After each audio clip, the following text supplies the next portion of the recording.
આપ જોઈ રહ્યા છો સ્પાર્ક ટુડે ન્યૂઝ। નાની ખજૂરીમાં ડીપ નાળાના કામને લઈને ગંભીર સવાલો ઊભા થયા છે।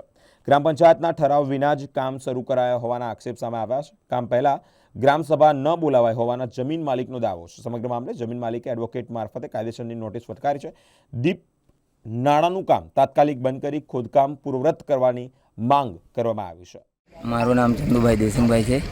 હું નાની ખજૂરી મામાની રણ મામાની એમાં સાહેબ માથામાં કામ થયું નથી અને કામ બોગસ થાય છે। આ કામ બંધ કરવામાં આવે એવું કામ છે સાહેબ, અને અમને ગામ લોકોને પણ ખબર નથી અને મોટી ખજૂરીથી પૂજારા ફળિયા સજાય છે પણ અમને ખબર નથી સાહેબ। ખોટું કામ થાય છે, બોગસ કામ થાય છે ચોમાસામાં, અને પેલું એની તપાસ કરવા માટે અમે તમને જાણ કરીએ છીએ સાહેબ। પટેલ ધીરલ કુમાર વિપિનભાઈ છે। હું ગામ નાની ખજૂરીનો રહેવાસી છું।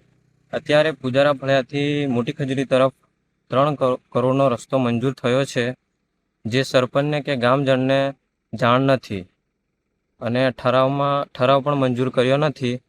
અને અત્યારે ચોમાસાની સિઝન ચાલુ છે તો પાણીની જવર ચાલુ છે, તો અત્યારે કેવું કામ બરાબર થાય એવું છે નહીં, તો આ હમણાં કામ બંધ રહે તેવી મારી વિનંતી છે અને આની પૂર્ણ તપાસ થવી જોઈએ। મારું નામ કરણસિંહ આપસી પટેલ, કરણ મામાની નાની ખજૂરી ગ્રામ પંચાયતનો સરપંચ છું। મારા ગામે નાયક કાર્યપાલક ઇજનેર માર્ગ અને મકાન વિભાગના તરફથી ફરજી કાગળો ઊભા કરી એક રસ્તો મંજૂર કરવામાં, ડીપ સાથે મંજૂર કરવામાં આવે છે, જે પૂજારા ફળિયા સુધી જાય છે।